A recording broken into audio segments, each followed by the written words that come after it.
Behind the Mirror of Music with Dannii Cohen. Hello, and welcome to Behind the Mirror of Music. My name is Dannii Cohen.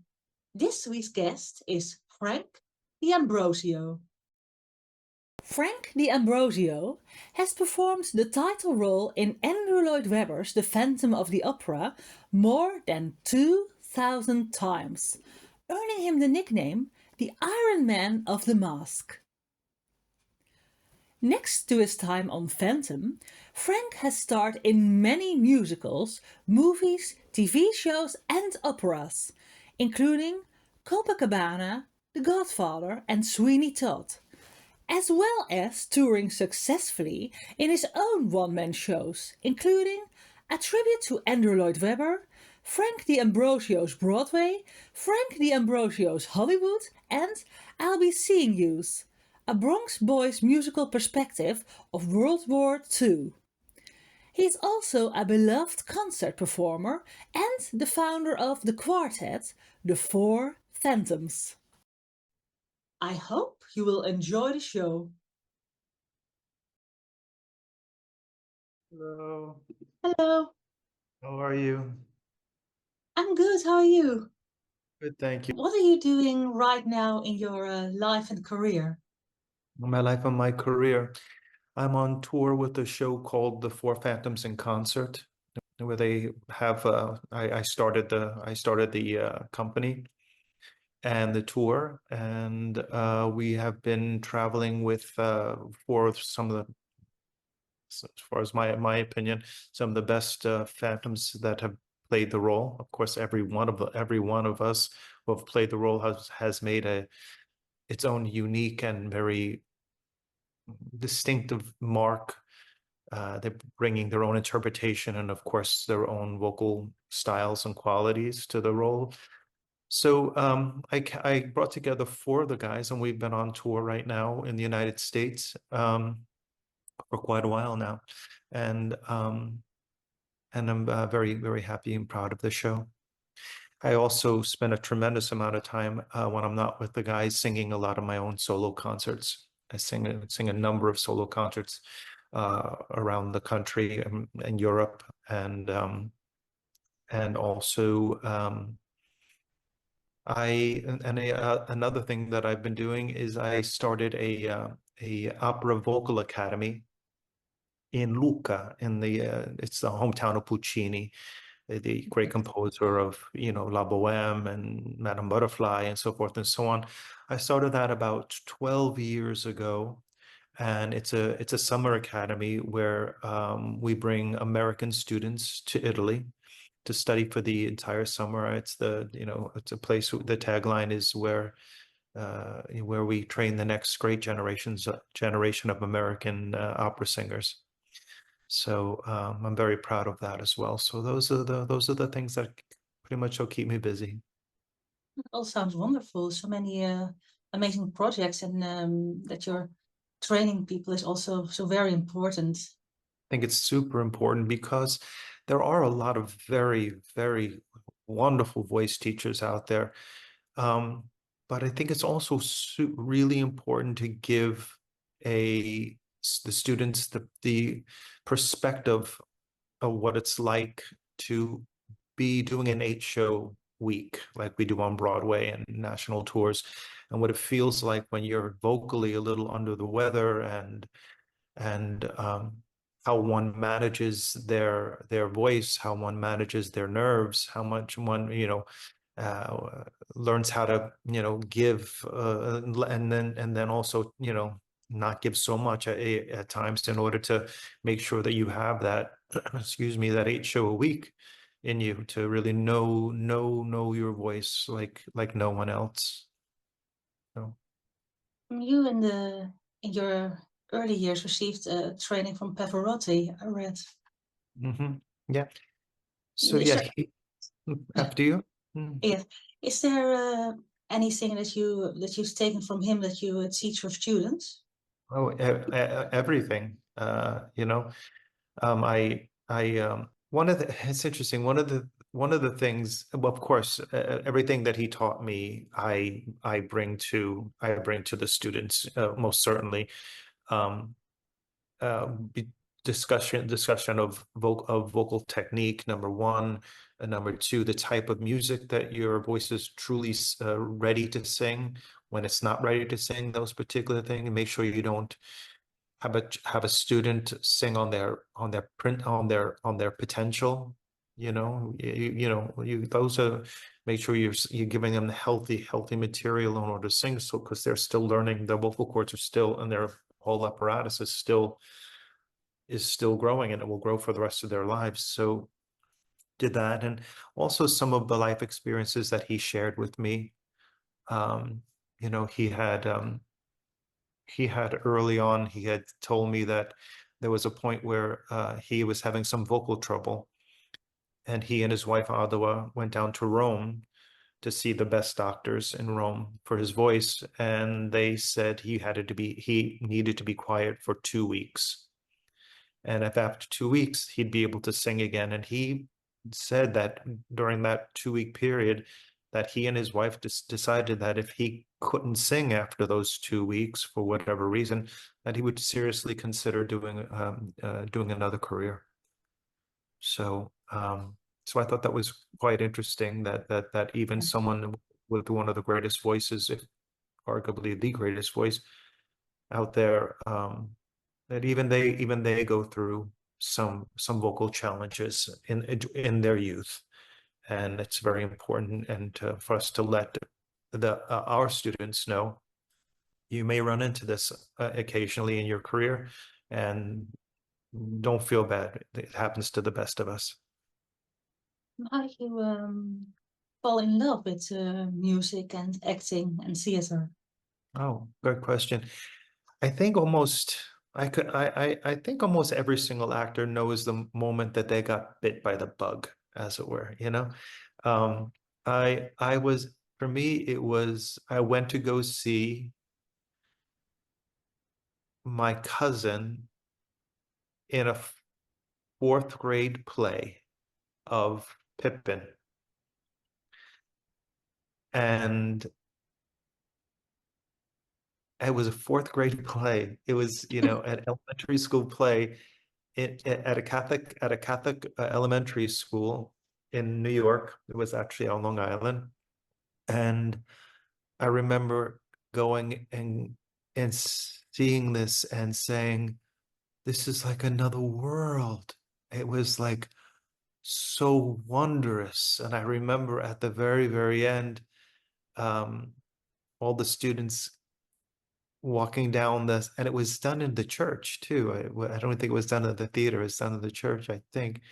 And all the students walking down from the back of the theater, all the way down to the center, and every single one of the students had a flashlight, and they were flashing it like all over the place, and up on the ceiling. And I just thought, what is this? I love it, and I want to be a part of it.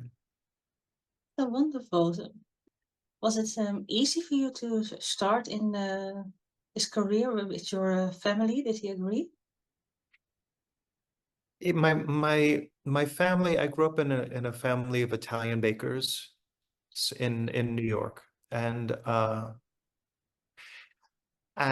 so their history uh, dictated that they were bakers. We had 7 generations of bakers, and I was pretty much in line to take over one of our family's bakeries. But then I really told them that I really want to perform, I really want to sing, I really want to. And initially there was resistance, because they, of course, were just looking out for my well-being, in the sense of, honestly, how many people truly make a living in our industry, let alone thrive, uh, and due to the point where they can actually give back. So, but I guess we can all give back at any point in time in our career, and I've done that, and we all do that as well. So I contradict myself there, but Yeah, so there was initially a lot of resistance. So I just said, okay, well, I'll just do it myself. So I put myself through college for the first 2 years. I went to a 4-year college, but after 2 years, was working as a waiter and then working as a whole bunch of different things in order to make myself through college, and on top of it, pay the tuition, which, as you know, in America is very high, right? Um, and then then I was asked to do a summer stock production of Sweeney Todd. So in my sophomore year, between my sophomore and my junior year, and I went and did Sweeney Todd, and I once again fell in love with the theater and the theater people and the family that I felt that we had created over the summer and so forth and so on. Anyway, long story short, I was asked to audition for a show in New York City, an off-Broadway show, that was written by Al Carmines, who won more off Tony Obies, which are the off Broadway Tonys, I believe, in the history of the award. Anyway, so they said there was an audition, and so I went down to New York from college, and luckily I got my very first show, my very first audition in New York City. I got the show.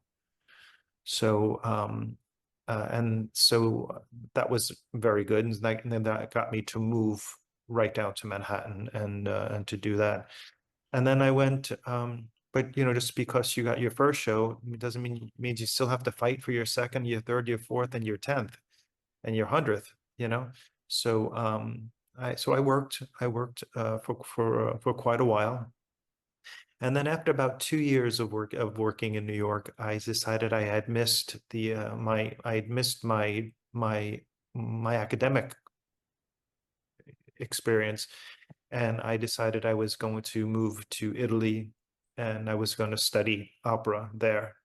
And so I left the industry and I went and I studied opera in Lucca, with a wonderful teacher by the name of Lorenzo Malfatti and Italo Taio, these two greats of the opera world.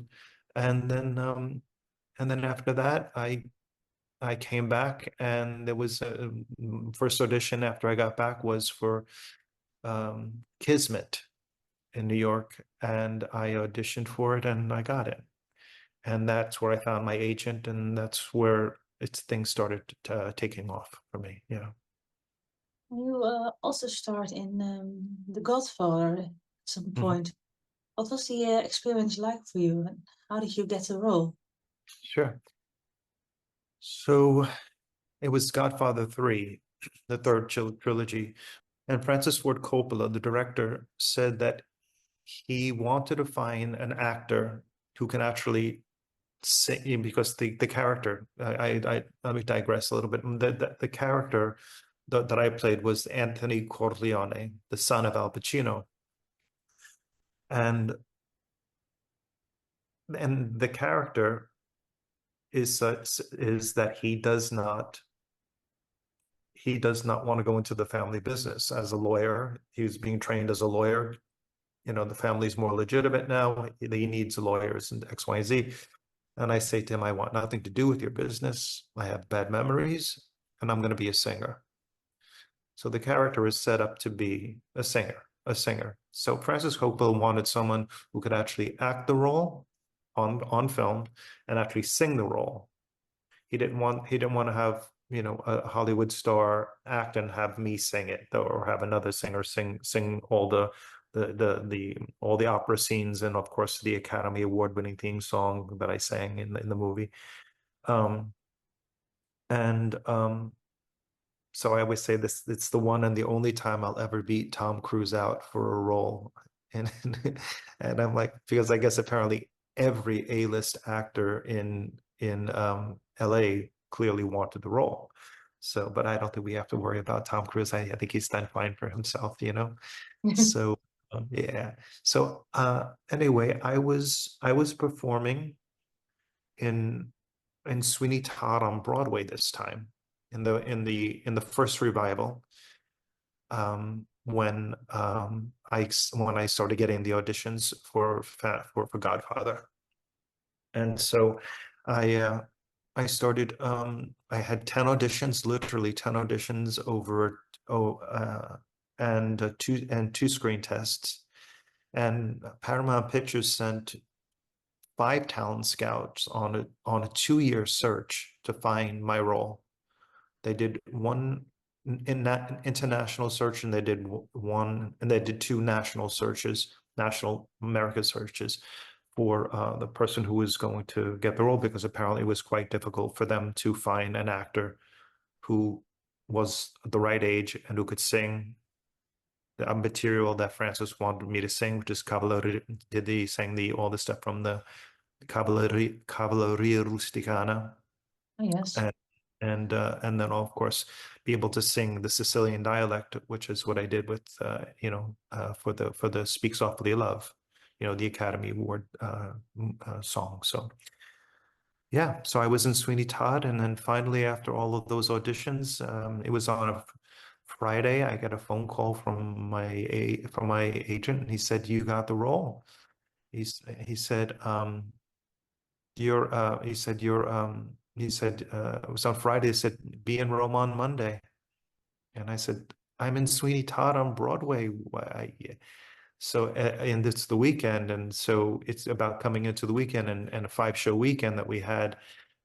So my agents made their magic and did what they needed to do. And they covered my role. They covered my position in the show. And I was on a flight to Rome on Monday. And I had, the interesting thing is I had never auditioned for a film before. So it was my first audition for a film as well. So when I got to the set, I remember I was there, and I was watching one of the scenes, and it was Eli Wallach, and Al Pacino and Andy Garcia riding in a car in the studio. And after they said, "Okay, cut," everyone left the set, and I'm looking around, and and the great Eli Wallach, comes up to me. He said, "Frank," he said, "congratulations on getting the role. I mean, how hard they've been looking for people for your role, and I'm so glad that you got it." I said, "Well, thank you, Mr. Wallach." He said, "Hey, Frank, is this your first film?" And I said, "What? Gee, yeah, Mr. Wallach, it is. How can you tell?" And he said, "Because you're watching the crew hang the lights." And I said, he said, "Why don't you come on and let me have it. Let's take you." My wife, Ann Jackson, the great Ann Jackson, she said she's over in the commissary. She said, "Why don't we go on over and have a nice cup of coffee together? What do you say?" And from that moment on, Eli Wallach, Al Pacino, Diane Keaton, um, Andy Garcia, they all took me underneath their wing, and they really helped me out a lot. I learned a lot about film acting technique from them, and also how to be a very good professional on the set. At least that's a very special experience, especially so early in your career. Do you have any special memories about moments on the set? Special memories of moments on the set. Yeah, there were a few. Um, I remember filming a scene, and Diane Keaton was off camera, and she was off camera, but I was being shot, but she was, off camera. And after watching her technique on how to repeat the same line, but in different ways, you take 1, take 2, take 3, take 4. You want to give a variety of takes. You don't want to say, "Take 1, hello, good, Frank. Take 2, hello." Yeah, you want to go, "Take 1, hello, take 2, Frank, hello," or whatever, whatever the circumstance that dictates the truth, And I remember one time there was a scene, and I was saying, I forget the line, but I was saying something, and and Francis said, "Great, Frank, next." Gave him a next, same reading, but a different type of reading. "Great, Frank, next." Great Frank, next. He did like 10 of them. Great Frank, and I gave him 10 different readings of the same line. And then afterwards, Diane Keaton came up to me. She hugged me. She goes, "That's how you do it." So they were all so special. And then also, I think another time was when after I sang the opera scenes, um, I got a standing ovation from the crew. And so all the cast and the crew gave me a really big, beautiful standing ovation, and I thought that was very, very humbling. Wonderful. Did it ever make you consider to do more movies, or did you eventually prefer the stage? I considered doing more movies, and I did Jungle Fever with Spike Lee. As a matter of fact, I filmed Jungle Fever and Godfather at the same time. Oh, Yeah, so I filmed those two films at the same time. And he was such a great director, Spike Lee, and it was a really fun set, and it was a lot of fun. But ultimately, I love the theater. You know, I love orchestrating my own performance. I love, in films, you give all those different takes, and then someone else makes the decision on really how your performance is going to be perceived and viewed. And I found that a little unsatisfying. yes. I wanted to be able to orchestrate my performance from the moment I stepped on stage to the moment I take my bow. And I found that's a big passion of mine. So that was probably the deciding factor that I didn't go on to do more films. I mean, if someone calls me tomorrow, of course I'm going to go do another film, but I didn't pursue it much after that. A little while, but not too much.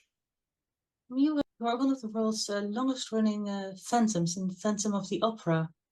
How did your journey into the role start? Yeah. Well, I'm going to correct it because I was the longest running Phantom in the Phantom of the Opera, and I held that title. It was like 2,300 performances or something like that.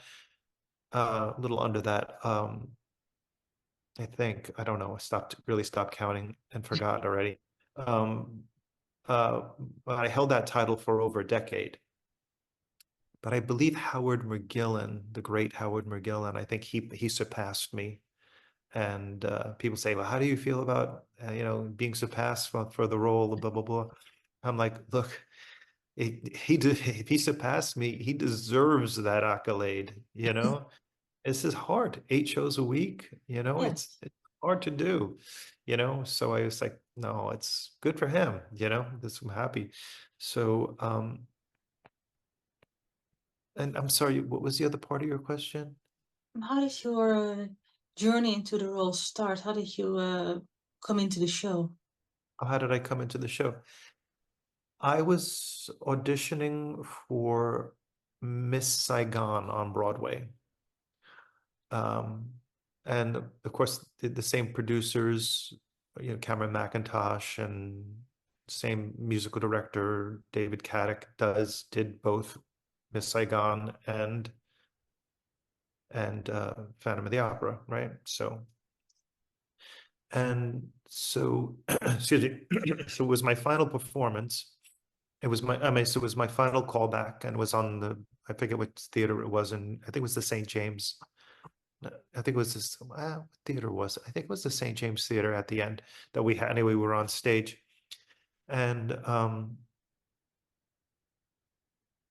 it was what theater? It was the Broadway theater, I think it was, maybe where Les Mis was playing at the time. Anyway, so I sang for the entire audition panel for Miss Saigon on Broadway, and they were unanimously convinced that I was auditioning for the wrong show. And they did. They said, "Look, Frank, you can sing it well. You're really good. You can do this." I said, "But Frank, um, we're putting out a new production of Phantom of the Opera. Would you be interested in that?" And I said, yeah. So I was auditioning for one show and I got the next one. So anyway, so I went and I auditioned for it, and this is an interesting story. I auditioned for it, and and all of a sudden I and I'm audition I get a phone call from the casting director, and he said, Frank, he said, we want you to do Phantom of the Opera. And I was 28 at the time, you know, and I says it was the great Vinnie Lift. He was one of the greatest casting directors, the most supportive casting directors that Broadway in my generation has ever seen. Unfortunately, he passed a number of years ago, but he was a great man. And he said, Frank, we want you to do Phantom of the Opera. I said, Vinny, I said, I'm not sure if this is right for me. He said, Frank, why not? I said, well, Vinny, I just got finished, you know, filming Godfather and Jungle Fever, and I'm out on tour with doing the press junket for everything. I've got to fly out to Los Angeles. I've got to do a whole bunch of stuff. I'm just not sure if the role of Raoul is right for me, because I thought they wanted me because I was 28, 26, 28, whatever it was. And he said, Frank, we're not offering you the role of the Phantom. We're not offering you the role of Raoul. We're offering you the role of the Phantom. I was like, oh, okay, yeah, I'd love to do it.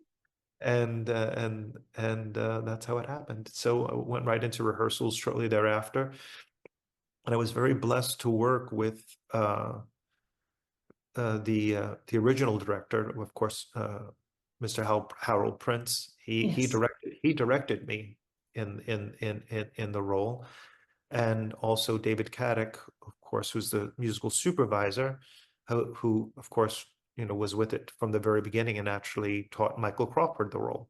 So I got the opportunity to work with two of the original members of the production team that were most important to me, which was my director and my music director, So Did you get to discuss the role with Hal, how you wanted to play it and how he saw it?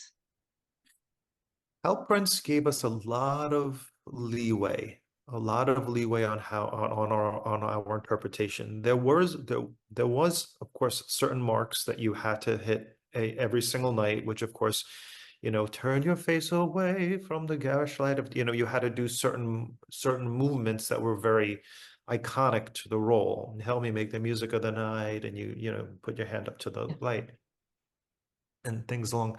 But other than that, everything else was pretty much so open to how how the actor wanted to bring to it. But the one thing I learned many things from Hal, but one of the things that I take away for this question is that I answer for your question is I would be doing something. I would be, acting something, living truthfully underneath the imaginary circumstances, Yes. and he said, he'd say, Frank, what are you doing there? And if it took me more than 10 seconds to be able to describe what I was doing, he said, cut it, find something else. Because if it took me more than 10 seconds, then it was something that was more living up here rather than communicating. So, and that was one of the takeaways they gave me. Did you read the original book to prepare for the role? No, I did not. There's a few reasons. Number one, I have a very low reading level. I'm dyslexic, so I have what would be a primary school uh, level of reading. So very, very, very difficult for me to sit down and uh, and frankly read a book. And especially certain types of books and certain types of writing styles and so forth and so on. So So yeah, so that was one of the main factors. The other factor is that my acting technique is such that I will scour um the words, the score, the words in the score, and start building my own personal and my own backstory, so that I can live truthfully underneath the imaginary circumstances that I've created, based on the information that I was given, and then fill in what I wasn't given in with my imagination in my life. How did you see the role of the Phantom? How did you see the man? I saw him as a real man. You know, I didn't see him as by any means a monster. I saw him as a real man who had real feelings, who had so it was childlike at times, other times childish at times. I found his vulnerabilities. I found his insecurities. I found his passion, his love, his lust, his ambition, his his unreconciled love for his family that gave him away at such a young age. And I build my character around many of those elements. What's the most important scene for you?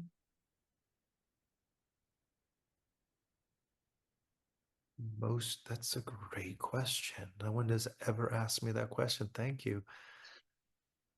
Most important scene. I would say that all of them are important because it builds to an end, you know.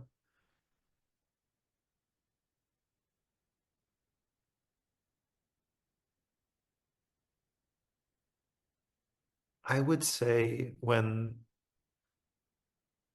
Christine comes back, I think the most important scene is at the end, towards the end, when he's singing Masquerade to the monkey. Masquerade, da da da, hide your face so the world will never find you. And then all of a sudden he senses Christine. He looks back and she's there. And she hands him the ring. And he says, Christine, whatever, I don't know the key anymore. Christine, I love you. And then she runs away. I love you.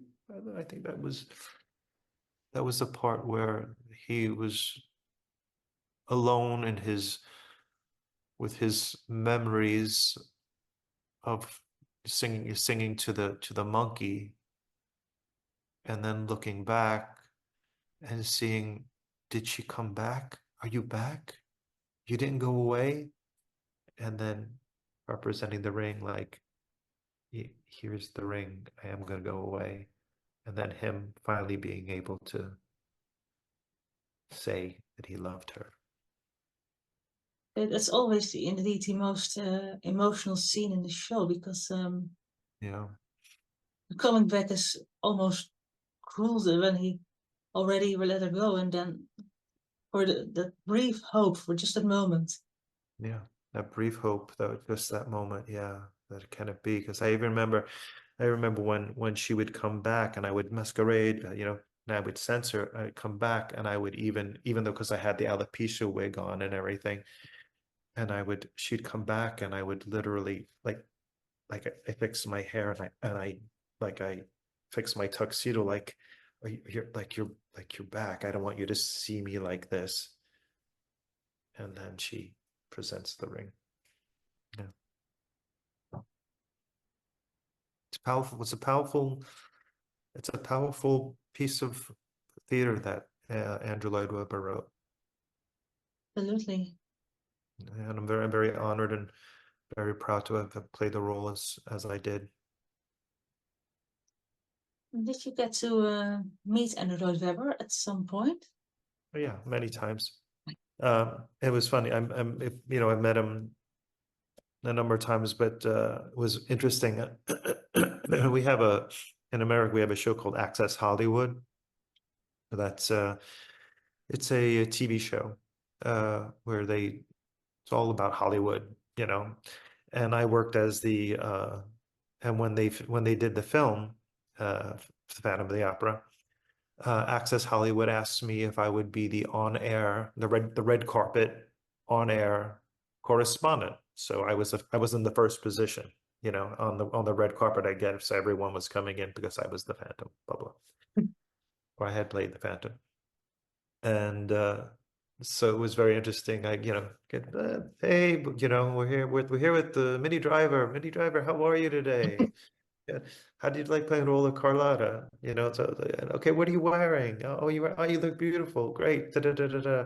And many of them would be like, Frank, how are you doing? I know who you are. And I remember with Gerard Butler, he came up, oh, Gerard Butler, how you doing? And he said, great, great. This is Frank D'Ambrosio for Access Hollywood. He goes, you're Frank D'Ambrosio? And I'm like, yes, I am. He said, because of you, I had to get into voice lessons. And I said, you did a great job. You did a great job. Whoever your teacher was, you did a great job with it. They did. So it was kind of fun to play back and forth. Anyway, Yeah. so then of course Andrew came down as well. Like, Andrew, this is Frank D'Ambrosio, and it was like, now I'm the on-air correspondent. How you doing, Andrew? How you feeling? So it was good. It was quite nice. You also got to sing in certain concerts of his work. But yeah, I sing concerts. Some on the road before the pandemic. I was on the road about 9 months a year singing concerts all over the place with symphonies and theaters and performing arts centers and so forth. And then I took a little break from that and I went to London to sing at the Young Vic, to sing a new production of Orpheus. And then halfway through the rehearsal schedule, COVID hit and they shut down all the theaters, the West End, and I got the last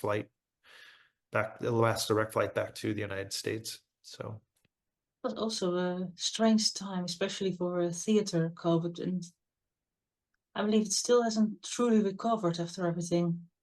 no, it has not. It has not. But we work hard and they'll come back, Absolutely. Absolutely, yeah. Your role in Phantom led to you working on Copacabana with Barry Manilow. How was that for you? Well, I told my agents after Phantom that I wanted to do something that would be complete opposite to the Phantom, because many people can get pigeonholed into that's the roles that they'll always see you doing. And so I was doing a show called Valentino off Broadway. I was in it was the life of Rudolph Valentino when I was playing Valentino. And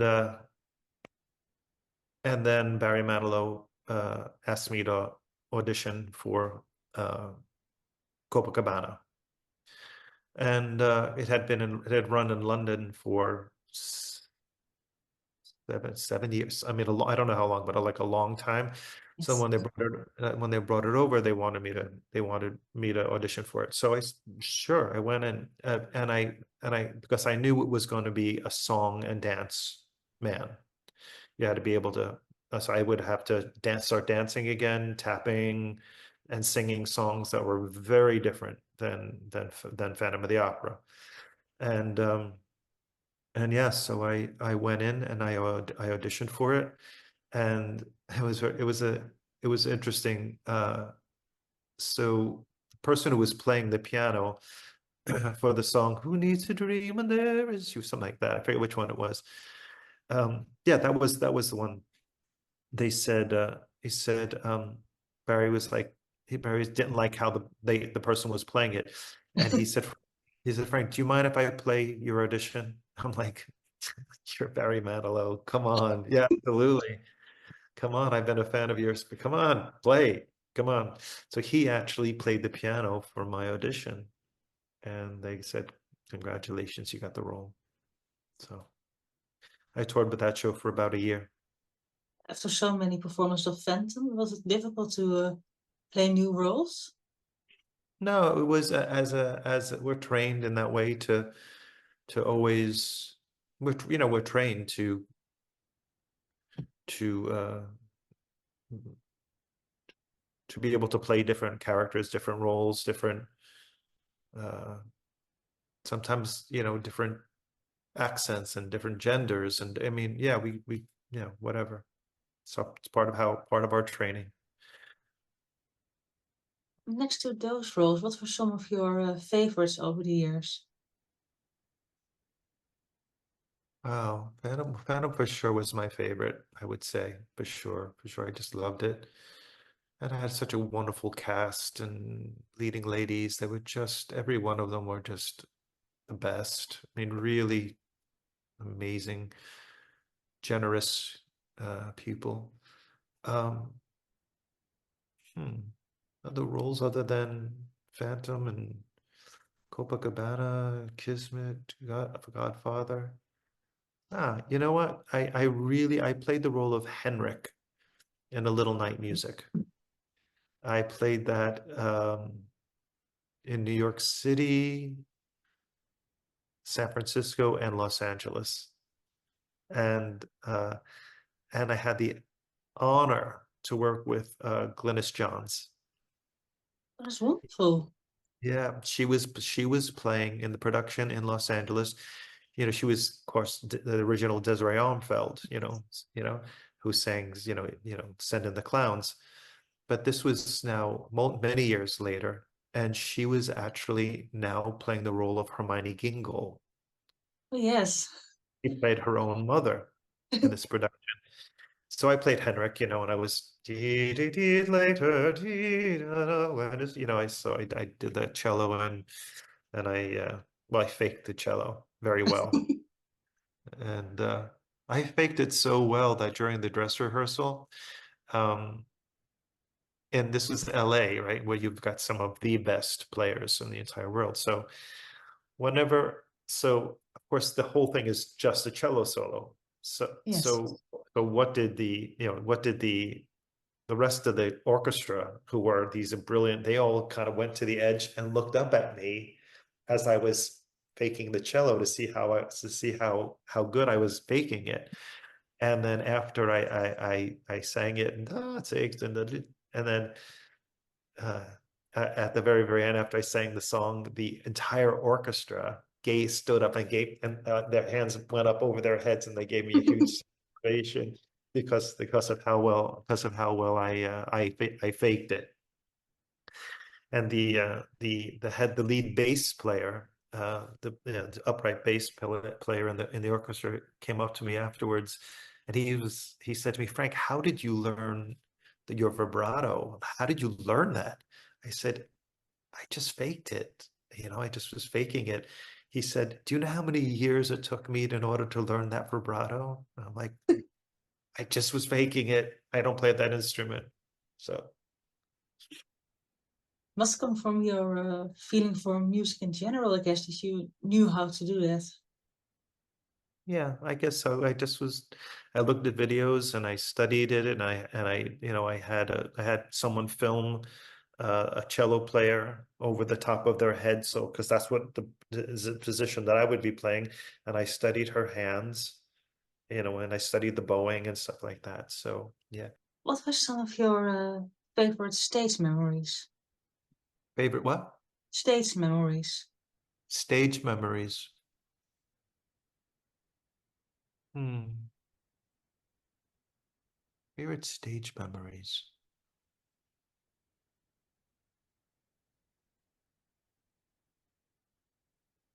Like, that's a very good question. I don't know how. it's all like it all blends together for me over the years, you know. So I don't know if I've ever had a say a favorite stage memory would be. Something. I have a not so favorite stage memory. And that was in the final lair scene. I I bent down to pick up the the bouquet to put it into Christine's hands, you know, for her to marry me. And I bent down and I split my pants. No. I did. I split them all the way down the back and all the way down the insides of my legs, the inseams as well. My goodness. Yes, my goodness is correct. So what I did is because I would put the bow the bouquet in her hand first, and then I would put the veil over the top of her head after that. So instead, I put the bouquet in her hand, and I took the veil and I wrapped it around my waist. What are you gonna do, right? Yeah. I mean, it's just a long scene that can never be stopped. Yeah, you can't stop that scene. It's the end of the show, right? So, Do you still have a dream role? oh, we still have a dream role. I don't know. I would love to go back to do hopefully the young Vic will resurrect that production of Orpheus. I was playing Pluto, Orpheus's father, in it, and I would really love a chance to getting back at that, getting back to that particular role for Yeah, sure. it must feel so unfinished because it ended so abruptly. Yeah, absolutely. And it was such a good production, such a good production. And I love working in London. Is there anything in this interview that you would like to add to, or something that you want to mention? Oh, it's very nice of you. Oh, I want to thank you very much for taking the time to do such a well and such a well prepared interview. I really appreciate this very, very much. And it's always nice when I have an opportunity to speak about the role specifically, of course, the role of the Phantom and other things. But it's a nice memory for me to walk down, and especially when an interview is managed and delivered the way that you've done it. So I really appreciate it. Thank you. Thank you so much for that. You're very welcome. Really nice to hear. Yeah, it's true. Yeah. So yeah. So well, thank you so much. Thank you for coming online. It was so great to talk to you. It was so nice to meet you. Very nice to speak with you. Very nice to meet you as well. Take good care of yourself, okay? Same to you, and good luck with your next appointment. Thank you so much. I appreciate it. It's in about 5 minutes, so I'm going to prepare for that. Take care of Okay, yourself. Bye-bye. bye. Behind the Mirror of Music with Dannii Cohen.